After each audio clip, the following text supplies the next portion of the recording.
बाकी दुनिया में जो कंट्रीज़ हैं, फॉर एग्ज़ाम्पल यूरोप में जहाँ ग्राफिटी कल्चर थोड़ा सा है, तो वहाँ गवर्नमेंट ने उनको एक स्पेसिफ़िक लीगल वॉल्स दी हुई हैं।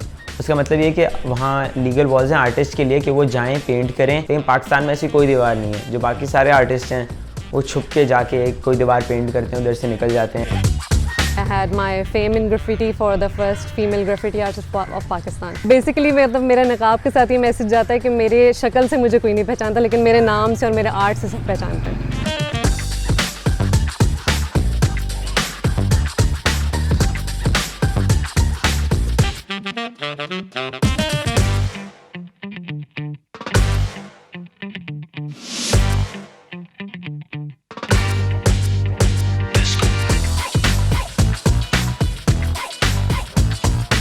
मेरा नाम करतुलैन एजाज़ है और मेरा ग्राफिटी में प्रोफेशनल नेम मिर्च ग्राफिटी आर्टिस्ट है। और मैंने 7 साल पहले ग्राफिटी शुरू की थी और आर्ट का शौक़ बचपन से ही था। तो फिर मैंने अपना पहला वॉल आर्ट किया कराची यूनिवर्सिटी में 2014 में। तो उसके बाद से I had my fame in graffiti for the first female graffiti artist of Pakistan. तो जब मैंने स्टार्ट किया था तो उस टाइम मतलब मैं सिर्फ स्कार्फ वगैरह करती थी, लेकिन नियत की हुई थी कि पर्दा करना है। सो इन पब्लिकली जब लोग देखते हैं कि नकाब में है, या जब मैं कहीं जाती हूँ या इंटरव्यूज़ होते हैं, तो इस चीज़ पे काफ़ी अप्रिसिएशन मिलती है। और कभी कभी मतलब थोड़ा एज एन ग्राफिटी में होता है कि लोग अपना चेहरा छुपाते हैं या इस तरह करते हैं, तो उसमें एक like kind of fun way हो जाता है कि ये तो पहले से ही छुपाती है, तो इसको किसी से छुपने की ज़रूरत नहीं है। ग्राफिटी कर रहा हूँ पिछले कुछ 3 साल से, और जो मैंने शुरू किया था वो था ऑलमोस्ट ग्रेड 4-5 में। जब मैं स्कूल में था तो मैं रैंडम पेपर्स पे ग्राफिटी लिखता था। तो उसके बाद ये हुआ कि जो मेरे क्लासमेट्स वगैरह थे उनको बहुत इंटरेस्टिंग लगती थी ये बात, तो वो लोग लिटरली मुझे पे करते थे कि मैं उनका नाम लिख के उनको दूँ। तो जब मैंने शुरू किया था आई वॉज 17 ईयर्स ओल्ड, तो उस टाइम ना मेरे पास कोई काम था ना कुछ, लेकिन एट 19 ये कि मैं सारे एक्सपेंसेस अपने ख़ुद रन करता हूँ, अपनी यूनिवर्सिटी, अपनी हर चीज़।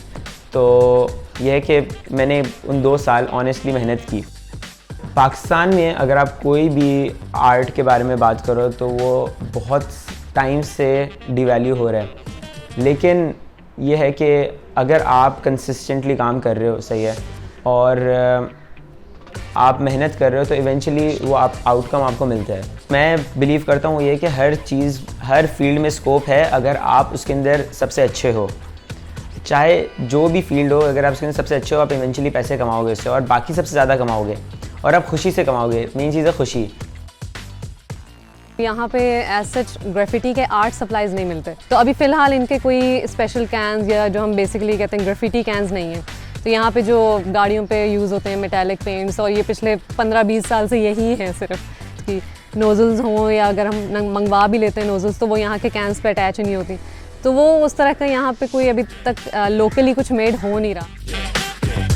हमारी सोसाइटी है इस तरह जेंडर बायस्ड, तो उसमें ये होता है कि मतलब ज़्यादातर प्रायोरिटी मर्दों को दी जाती है, क्योंकि मतलब सोसाइटी के जहन में होता है ना कि यार ये काम मुश्किल है, या अगर कोई बहुत बड़ा म्यूरल करना है तो भाई लड़की कैसे करेगी। यही स्टीरियोटाइप ब्रेक कर रही हूँ कि ये चीज़ मैटर नहीं करती। तो अब इसको थोड़ा सा नॉर्मलाइज़ कर रहे हैं, और उसी पे मैं मेहनत कर रही हूँ कि मैं जितना काम करूँगी बाकी आने वाली लड़कियों को या आने वाले जो आर्टिस्ट हैं उनके लिए आसानी होगी। मेरा एक पूरा एक प्रोजेक्ट है स्ट्रीट्स ऑफ कराची, जिसका मेन एक पर्पस ये है कि मैं कराची की दीवारें बेहतर करूँ, जो विजुअल एस्थेटिक है कराची का वो बेहतर करूँ। वो जो स्लोगन्स और ये जो साइन बोर्ड्स लगे होते हैं, तो उससे कुछ बेहतर लोगों को देखने को मिले।